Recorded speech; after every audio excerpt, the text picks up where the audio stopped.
Dieu nous a donné des bénédictions sans limite. Matthieu 15, versets 32 à 39. Jésus, ayant appelé ses disciples, dit : « Je suis ému de compassion pour cette foule, car voilà 3 jours qu'ils sont près de moi et ils n'ont rien à manger. Je ne veux pas les renvoyer à jeun de peur que les forces ne leur manquent en chemin. » Les disciples lui dirent : « Comment nous procurer dans ce lieu désert assez de pain pour rassasier une si grande foule ?» Jésus leur demanda : « Combien avez-vous de pain ? » 7, répondirent-ils, et quelques petits poissons. Alors il fit asseoir la foule par terre, prit les 7 pains et les poissons, et après avoir rendu grâce, il les rompit et les donna à ses disciples qui les distribuèrent à la foule. Tous mangèrent et furent rassasiés, et l'on emporta 7 corbeilles pleines des morceaux qui restaient. Ceux qui avaient mangé étaient 4000 hommes, sans les femmes et les enfants. Ensuite il renvoya la foule, monta dans la barque et se rendit dans la contrée de Magadane. Quand nous nous focalisons sur la dernière partie du passage des Écritures d'aujourd'hui, nous pouvons voir quelle grâce abondante Dieu a répandue sur l'humanité. La grande multitude qui suivait Jésus-Christ n'avait pas mangé depuis 3 jours, et ils avaient donc faim.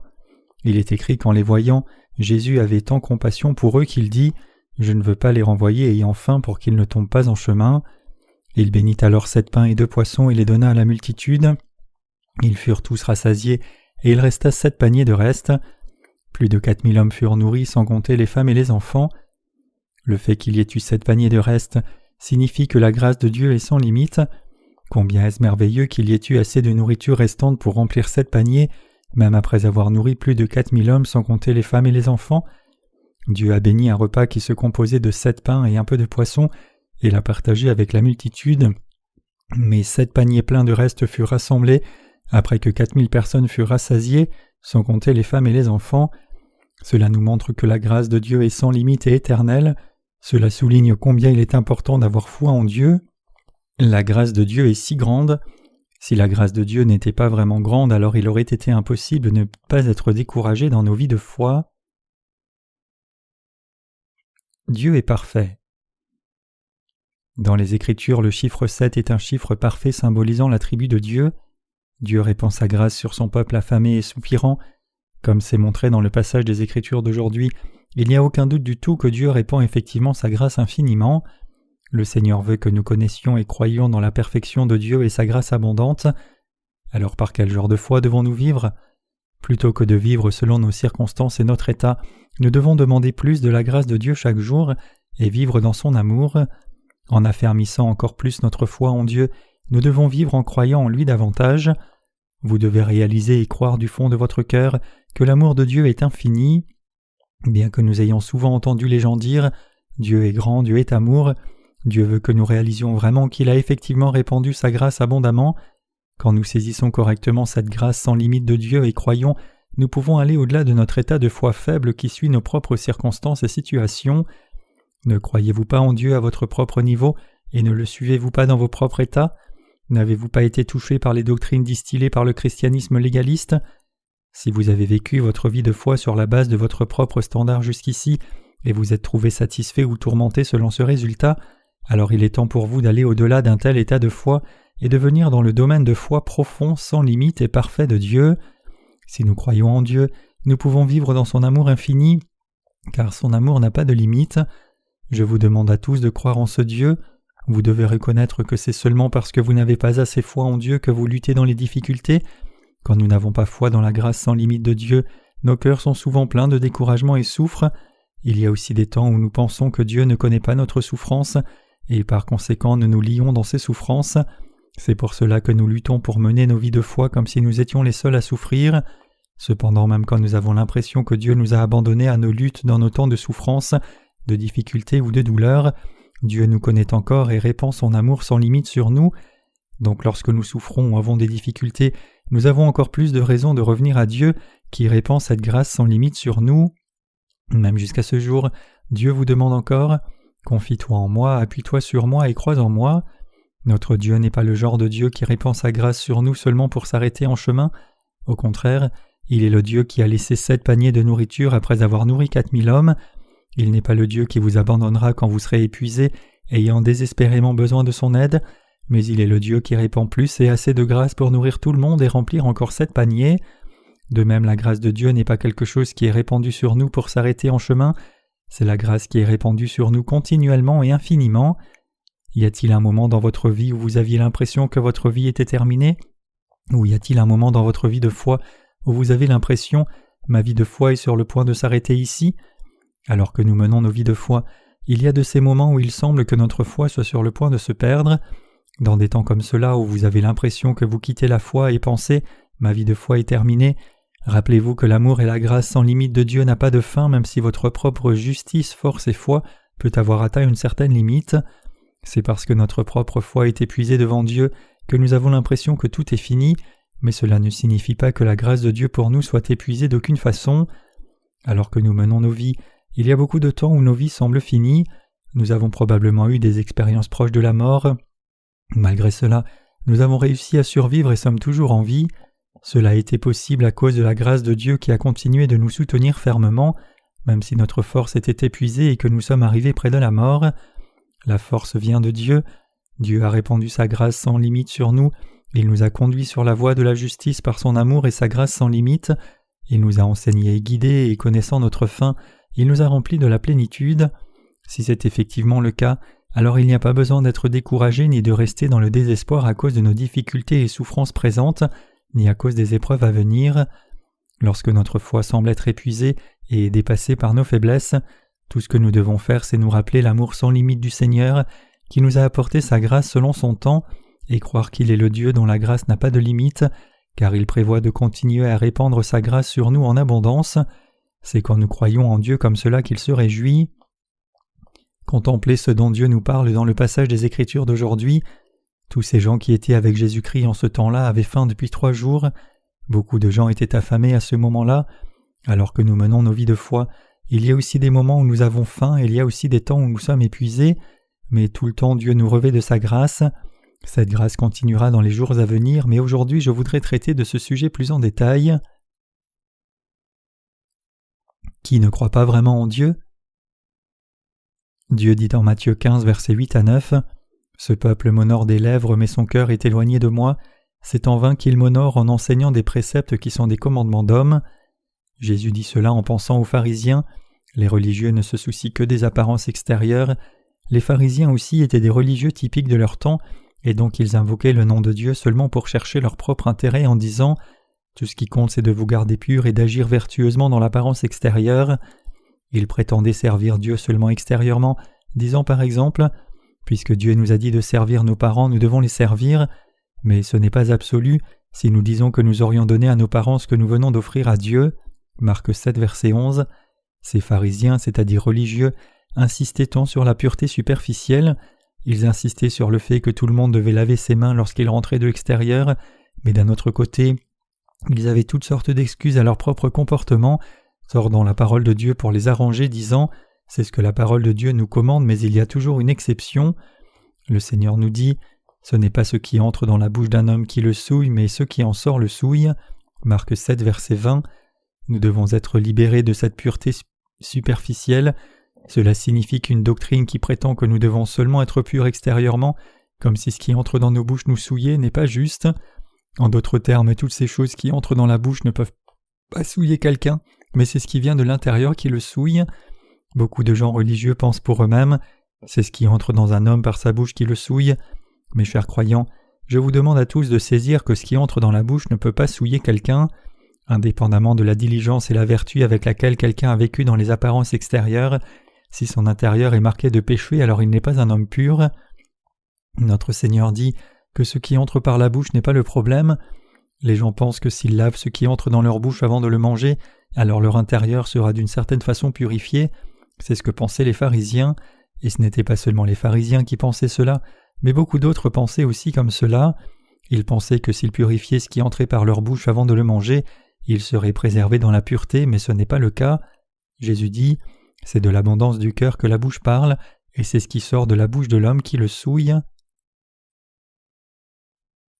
Pensons aux péchés qui sortent du cœur de l'humanité. Nous avons alors besoin de considérer les questions suivantes ici. Combien cette humanité est-elle souillée exactement, et combien la pureté extérieure de l'humanité est inutile?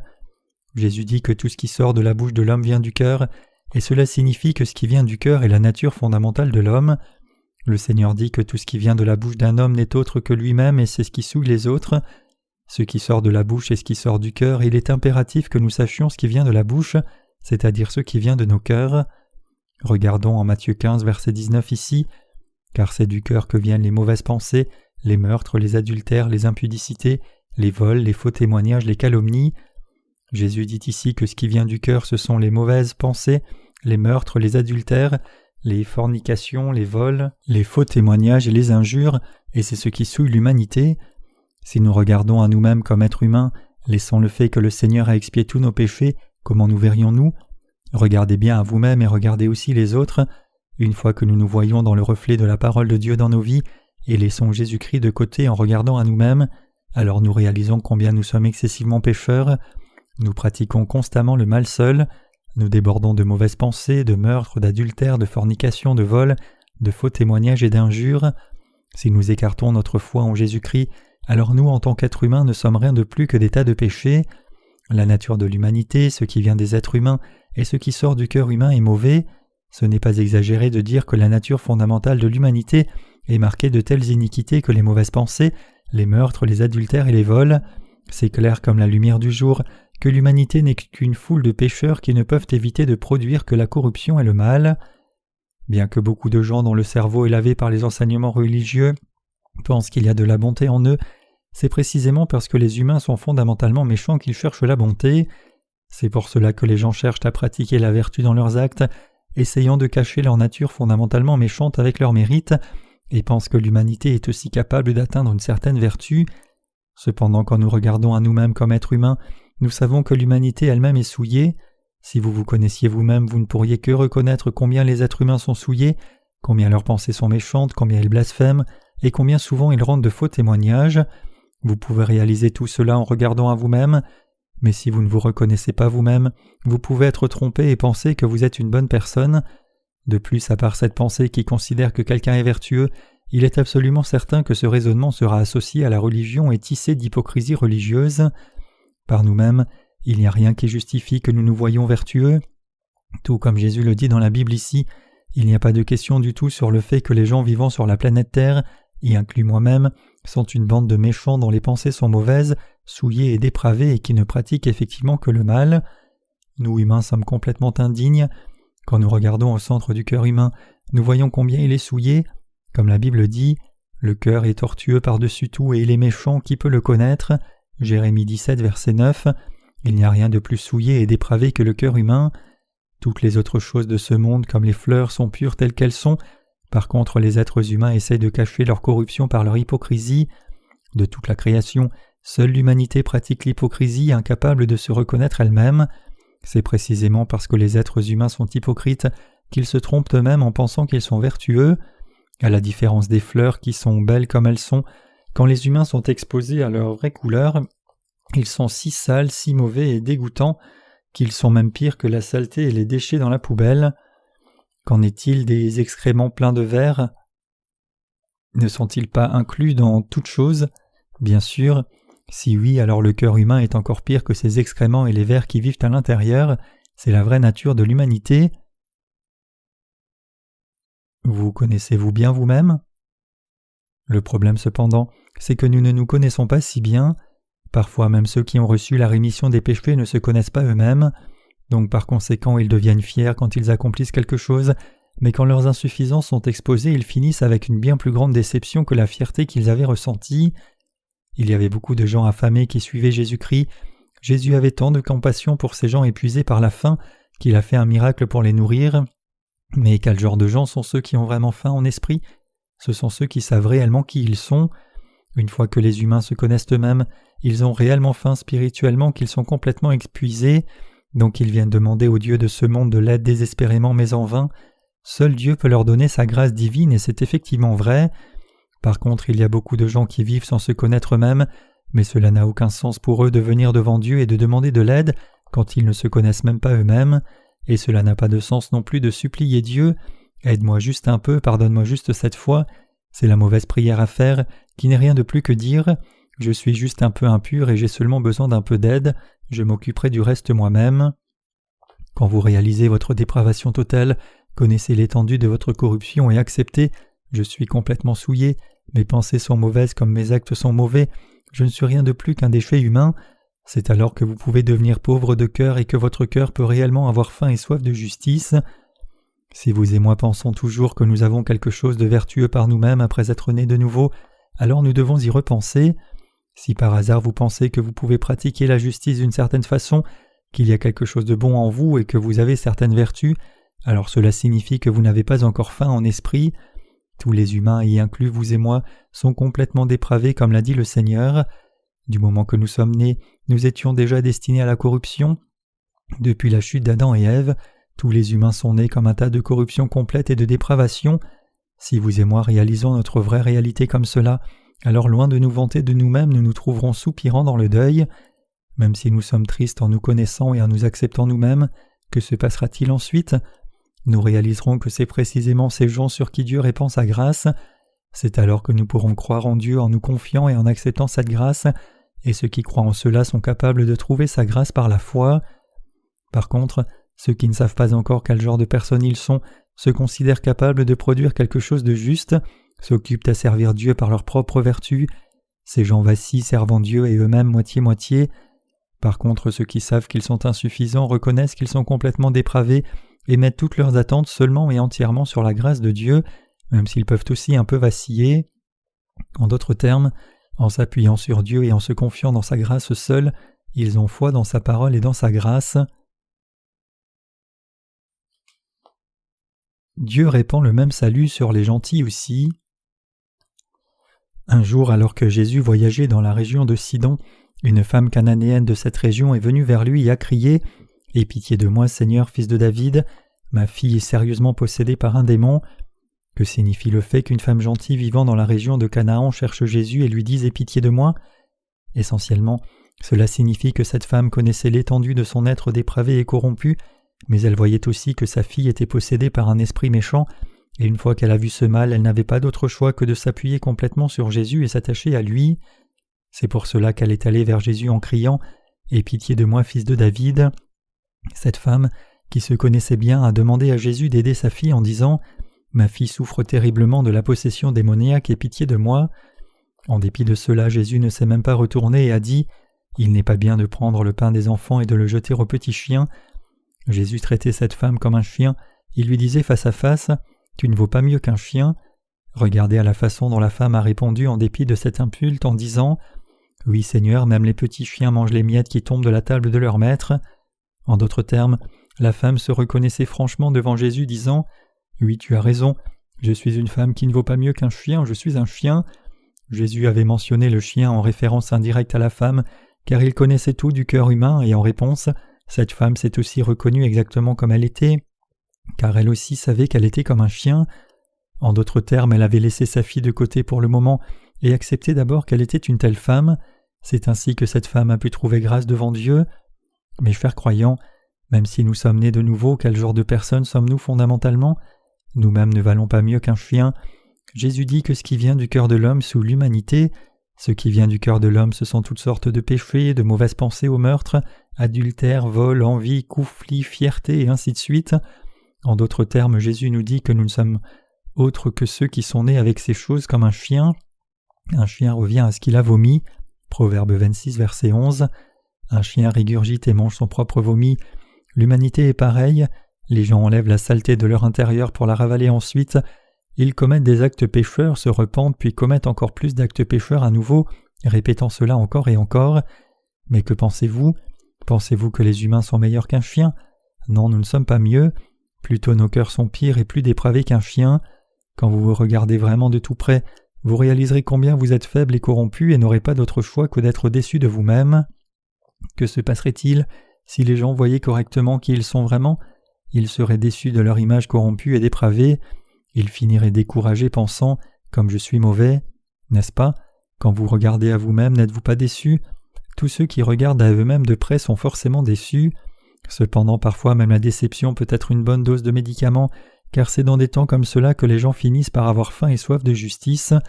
C'est précisément parce que vous savez que vous êtes insuffisant que votre cœur est animé du désir de s'attacher à Jésus-Christ et de croire en tout ce qu'il dit exactement comme c'est alors que vous vous reniez vous-même totalement et vous appuyez sur la parole de Dieu. Alors que vous réalisez votre être complètement indigne, vous réalisez que ce corps indigne ne peut pas vivre sans le Seigneur, et dans la reconnaissance vous soupirez après la grâce de Jésus-Christ, ses bénédictions, son amour infini et son salut sans limite. Cependant, la plupart des gens ne se connaissent pas encore eux-mêmes. Socrate a dit un jour « Connais-toi toi-même », mais tant de gens continuent d'être inconscients de qui ils sont vraiment. Il y a tant de gens qui ne réalisent pas qu'ils ne sont pas meilleurs qu'un chien et qu'ils ne sont rien de plus que des déchets humains.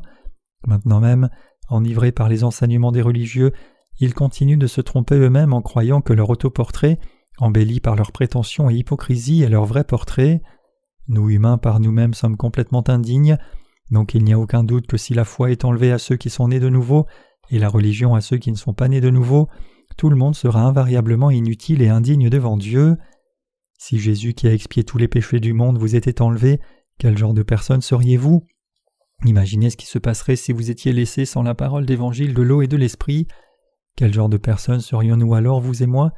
Nous serions révélés comme complètement indignes. Nous deviendrions des gens inutiles, non différents des animaux. Nous finirions comme des sangsues, mangeant et buvant tous les jours, mais en voulant de plus en plus. Proverbe 30, verset 15. N'est-ce pas vrai ? Bien sûr que oui. C'est pour cela que nous n'avons pas d'autre choix que croire en Jésus qui a expié tous nos péchés.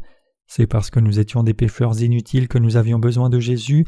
Après avoir tant soupiré, nous étions trop heureux, reconnaissants et réjouis de rencontrer Jésus.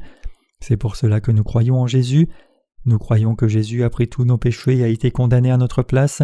Nous avons aussi cru que lorsque nous croyons en lui, nous obtenons la vie éternelle. Nous croyons qu'il a expié tous nos péchés par son amour pour nous. Nous croyons aussi que nous avons été sauvés par la foi. Nous avons vraiment besoin de Jésus-Christ. Même après être nés de nouveau, nous avons encore besoin de Jésus. Comme êtres humains, nous sommes toujours souillés en nous-mêmes et par nous-mêmes, même après être nés de nouveau, mais Jésus-Christ nous parle et nous permet de croire en lui, et donc notre foi dans le Seigneur purifie nos cœurs, rend nos actes droits et nous conduit correctement. Croyez-vous cela ? Par nous-mêmes, nous sommes incapables de pratiquer la justice. C'est à cause du Seigneur que nous pratiquons la justice. C'est à cause du Seigneur que nous pratiquons la vertu. C'est à cause du Seigneur que nous connaissons l'amour de Dieu, et c'est à cause de lui que nous aimons les autres. Et c'est à cause du Seigneur que nous marchons maintenant sur le droit chemin, car il est clair que nous-mêmes comme humains sommes incapables de le faire. Si une personne née de nouveau a pratiqué le bien, prêché l'Évangile et servi le Seigneur de différentes façons, alors c'est parce que Dieu lui a donné un bon cœur, la foi et la capacité, la force et les circonstances pour pratiquer la justice. Nous devons saisir ici que c'est seulement parce que le Seigneur nous a conduits que nous sommes maintenant capables de l'aimer, le servir et prêcher l'Évangile aux gens. Si nous devions aimer le Seigneur par nous-mêmes, nous ne serions jamais capables d'aimer les gens ni de servir le Seigneur. Parfois, nous menons nos vies de foi dans l'illusion. Alors que nous qui sommes nés de nouveau menons nos vies de foi, il est possible que nous tombions parfois dans l'illusion. « Seigneur, je t'ai servi tout ce temps, mais qu'as-tu fait pour moi ? As-tu fait quelque chose pour moi ? Tout ce que tu as fait, c'est me donner des difficultés. Qu'as-tu fait pour moi ? Je ne veux plus te servir. Je ferais mieux d'abandonner ma vie de foi maintenant. » Certains d'entre nous ont ces pensées erronées, mais ce n'est pas juste. Si vous avez effectivement servi le Seigneur de tout votre cœur, alors vous devez lui être reconnaissant de vous avoir donné un cœur de justice, permettant à sa parole de venir en vous et vous rendant capable de le servir, et vous devez le remercier de vous avoir utilisé comme son instrument juste. Ce n'est pas nous qui avons servi le Seigneur, mais c'est le Seigneur qui nous a servis de sorte que nous soyons capables de le servir. Nous devons réaliser que ce n'est pas nous qui avons pratiqué la justice de nous-mêmes, mais c'est le Seigneur qui nous a donné la force de pratiquer la justice. Même parmi nos saints nés de nouveau, certaines personnes sont déçues dans leur cœur se demandant « J'ai suivi le Seigneur, mais qu'ai-je reçu de lui ?» C'est parce qu'ils ne réalisent pas encore combien ils sont réellement souillés et dépravés, combien leur existence est comme celle d'un chien. Puisqu'ils ne savent pas vraiment combien ils sont dépravés et indignes, ils montrent leur propre justice et ont le cou raide devant le Seigneur, pensant qu'ils sont encore dignes d'estime. Vous cependant devez réaliser que vous n'êtes rien en tant qu'humain. Effectivement, nous ne sommes rien si le Seigneur nous laisse. Sans le Seigneur, nous sommes incapables de pratiquer la justice, nous commettons seulement le péché. Nous ne pourrons pas non plus aimer, mais loin de là nous maudirons nos vies. Est-ce ainsi que vous voulez vivre le reste de votre vie, débordant de souillure comme un égout et répandant une odeur fétide ? Il est trop évident que si le Seigneur nous était enlevé, nous irions sombrer dans de l'eau souillée, demeurant dans des choses souillées, puantes et nauséabondes, pour tomber plus profondément dans le péché et être détruits pour toujours. Mais même si nous ne pouvons pas éviter de vivre comme cela, Dieu nous a quand même sauvés et à cette lumière je vous exhorte à vraiment saisir que vous pouvez seulement remercier Dieu. Puisque Dieu a eu compassion de nous, même si nous étions souillés, dépravés et sales, il est venu à nous, à expier nos péchés, nous a conduits et nous a permis de pratiquer la justice. Il nous a enseigné ce qui est juste et ce qui est vrai, il nous a fait l'aimer, il nous a permis de mener une vie juste. Ce n'est autre que ce que Dieu a fait pour nous. C'est la raison pour laquelle nous devons tous donner gloire à Dieu. Ce n'est pas nous qui avons aimé Dieu, ni nous qui l'avons servi, c'est le Seigneur qui nous a aimés et c'est lui qui nous a permis de ne pas gaspiller nos vies, et c'est Dieu lui-même qui nous conduit sur le bon chemin pour que nous soyons récompensés par lui. Mes chers croyants, qui est le maître de nos vies? Votre vie est-elle vraiment à vous? Non, ce n'est pas le cas. Alors qui est la force qui dirige nos vies et qui nous a permis de pratiquer la justice et la vertu, d'aimer et de mener une vie droite? Ce n'est autre que Jésus-Christ, pas nous. Sans le Seigneur, les humains sont complètement indignes, faisant toujours une faute après l'autre. De temps en temps, quand je regarde à moi-même, je réalise encore plus profondément. Si je ne faisais pas l'œuvre de Dieu, je serais un homme complètement inutile pour ne rien faire que commettre le péché dans toute ma vie. Non seulement j'aurais commis le péché, mais j'aurais été un expert. Je suis certain que j'aurais pu vivre dans ce monde très astucieusement, jouir de tous ses plaisirs et commettre toute mauvaise action imaginable, échappant à la loi pour éviter la prison. Peut-être que vous êtes trop vertueux pour que cela soit vrai dans votre cas. Certains d'entre vous peuvent penser qu'il y a encore de la vertu qui reste en vous-même si vous ne suivez pas le Seigneur, mais en ce qui me concerne, je sais que je ne suis rien qu'une pile de péchés si je ne suis pas le Seigneur. Donc je sais très bien que quoi que je fasse, je ne pourrai pas faire autrement que faire ce qui est mal. Bien sûr, c'est seulement après avoir reçu la rémission de mes péchés que je me suis vu moi-même comme un tel homme. Évidemment, avant que je ne sois né de nouveau, je n'ai jamais pensé que j'étais si mauvais. Je me considérais plutôt vertueux, même si tout le monde pouvait être mauvais. Lorsque je rencontrais un enfant abandonné sur mon chemin de retour, je m'assurais toujours d'accompagner l'enfant jusque chez lui. Lorsque je voyais le propriétaire du magasin de charbon de mon voisinage luttant pour tirer le chariot, je m'assurais de l'aider à pousser le chariot de derrière. Et lorsque je voyais un homme âgé porter une charge lourde sur les épaules, je la portais toujours à sa place. Donc je pensais que j'étais un homme très bon. Cependant, avec le temps qui passait, une fois que j'ai regardé de près, j'ai réalisé « Ah, même si je suis le Seigneur, je deviendrai un tricheur indigne et un homme complètement inutile. » Qu'en est-il de vous alors? N'êtes-vous pas aussi comme cela? Quelqu'un parmi vous peut-il vraiment vivre une vie droite sans Jésus? Pouvez-vous vivre comme les grands sages de l'histoire humaine même si Jésus vous est enlevé? Il est clair comme la lumière du jour que sans Jésus vous deviendriez infailliblement corruption même. Sans le Seigneur, nous sommes complètement indignes. Vous et moi aussi, comme tout le monde, devons reconnaître et admettre que nous sommes indignes et nous confier au Seigneur. Sans Jésus-Christ et sans la parole de Dieu, nous sommes complètement inutiles pour l'humanité et ce monde. Sans le Seigneur, nos vies sont absolument indignes. Il y a un hymne intitulé « Je ne peux pas vivre sans mon Seigneur » et il n'y a effectivement rien qui reste en nous si nous sommes sans Jésus. Si Jésus-Christ et la parole de vérité nous sont enlevés, nous serons incapables de dire la vérité. Sans le Seigneur, nous serions comme un bateau sans voile flottant sur la mer. Notre direction dans la vie prendrait alors une mauvaise tournure, et donc il nous serait impossible de mener une vie droite. Une vie sans le Seigneur est gaspillée, quelle que soit sa voie, tout comme un bateau sans voile vogue avec le courant de la vaste mer. Sans la parole du Seigneur, nous ne pouvons même pas fixer la bonne direction dans notre vie, et sans le Seigneur demeurant en nous, nous ne pouvons que continuer de commettre le péché, c'est ce que nous sommes. Ouvrez vos oreilles à ce que cette femme de Canaan a dit, même si Jésus-Christ lui a dit « Il n'est pas bon de prendre le pain des enfants et de le jeter aux petits chiens », cette femme a répondu en disant « Oui Seigneur, mais même les petits chiens mangent les miettes qui tombent de la table de leur maître. » En d'autres termes, la femme lui a dit « Même si je suis comme un chien, je veux toujours obtenir et me nourrir même du peu de ta grâce dans ma vie. Seigneur, veuille répandre ta grâce sur moi même si je suis un chien. » Entendant les paroles de cette femme, le Seigneur dit « Ô femme, ta foi est grande. » Qui sont ceux dont la foi est grande? Ce sont ceux qui savent qu'ils sont eux-mêmes comme un chien et reconnaissent qu'ils sont un déchet indigne. Ce sont les gens qui reconnaissent que sans Jésus, ils sont complètement incapables d'éviter l'enfer parce qu'il n'y a pas de vertu qui se trouve en eux. Ils sont incapables de pratiquer autre chose que le mal. Ils demandent alors à Jésus-Christ la grâce du salut et le don de Dieu et ils y croient. Ce n'est autre que ces gens dont la foi est vraiment grande. Le Seigneur lui-même a dit à la femme que sa foi était grande. Voyageant avec ses disciples depuis 3 jours, notre Seigneur avait enseigné une multitude, mais il y avait beaucoup de gens dans la foule qui avaient faim sans nourriture pour leur chair, pendant qu'ils suivaient Jésus depuis 3 jours.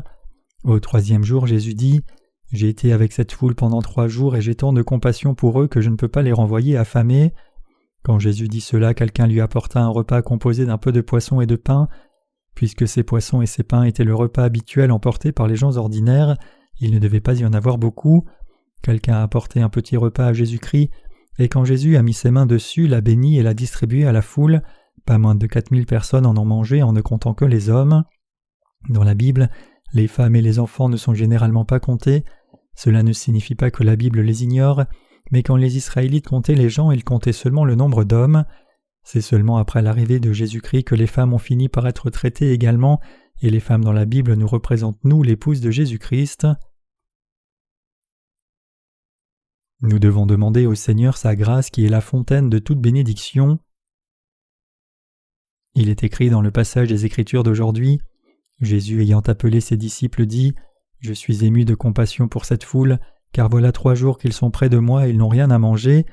Je ne veux pas les renvoyer à jeun de peur que les forces ne leur manquent en chemin. » Les disciples lui dirent « Comment nous procurer dans ce lieu désert assez de pain pour rassasier une si grande foule ?» Jésus leur demanda « Combien avez-vous de pain ?» 7, répondirent-ils, et quelques petits poissons. Alors il fit asseoir la foule par terre, prit les 7 pains et les poissons, et après avoir rendu grâce, il les rompit et les donna à ses disciples qui les distribuèrent à la foule. Tous mangèrent et furent rassasiés, et l'on emporta 7 corbeilles pleines des morceaux qui restaient. Ceux qui avaient mangé étaient 4000 hommes sans les femmes et les enfants. Mes chers croyants, nous sommes tous des gens affamés, nous sommes insuffisants, nous sommes pauvres et nous sommes dépourvus de justice. Nous humains ne vivons pas seulement en mangeant le pain de la chair, mais nous devons manger le pain spirituel aussi. C'est ainsi que toute vie humaine se mène. Quand nous avions trop faim pour continuer nos vies dans ce monde, les mains de Jésus se sont tendues et nous ont touchés. Effectivement, si Jésus-Christ n'était pas venu sur la terre, alors nous n'aurions pas pu manger de nourriture spirituelle, ni de pain pour nos âmes, ni aucun pain du cœur sans Jésus. La planète Terre entière et tout ce qu'elle contient ne sont rien que déchets. Même si beaucoup de gens ont laissé des paroles sages de Bouddha à Confucius, Platon, Socrate et Gandhi, sans Jésus, tout ce qui est venu de l'humanité est en fait une poubelle. Mais que s'est-il passé ? Il est dit dans le passage des Écritures d'aujourd'hui que Jésus-Christ a nourri la multitude, et il dit aussi que même après qu'ils aient été remplis au contentement, il y avait encore des restes pour remplir 7 paniers. Maintenant comme avant, la grâce de Dieu est toujours illimitée. C'est quand nous croyons dans la grâce infinie de Dieu que nous pouvons vivre en jouissant de cette grâce sans limite. Si les êtres humains qui sont limités étaient déterminés à suivre le Seigneur, pourraient-ils suivre le Seigneur pour pratiquer la justice par leur propre effort et leur propre mérite ? Non, la justice de l'humanité est épuisée en un rien de temps. Le Seigneur nous a donné sa prière, nous enseignant comment et pourquoi nous devons prier. Parmi ces prières, il nous dit de prier « Donne-nous notre pain quotidien ». Puisque le Seigneur lui-même nous a dit de demander à Dieu notre pain quotidien, Dieu ne s'occuperait-il pas de nos besoins de pain ? La grâce de Dieu est éternelle et sans limite. Le pain de Dieu qui est sa grâce infinie est notre pain quotidien d'amour, de vérité et de grâce. Notre Dieu a répandu sur nous ce pain pour l'éternité, et chaque jour nous mangeons ce pain quotidien par la foi. La grâce abondante que Dieu a répandue sur nous n'est pas quelque chose qui a été donné seulement dans le passé, mais c'est quelque chose qui dure pour toujours dans le futur. Alors que nous menons nos vies de foi, nous sommes découragés de temps en temps. Cependant, une fois que nous renouvelons notre foi dans la grâce de Dieu qui est sans limite, notre découragement devient vide de l'espoir. Je vous exhorte tous à croire dans ce fait, que cette grâce de Dieu est sans limite, et que Dieu a encore assez de grâce pour remplir 7 paniers. Si vous croyez cela, alors la grâce de Dieu continuera d'être répandue sur vous maintenant et pour toujours. Si nous croyons que la grâce de Dieu est encore répandue sur nous, nous pouvons être libérés non seulement de notre propre pauvreté, mais aussi de nos circonstances difficiles.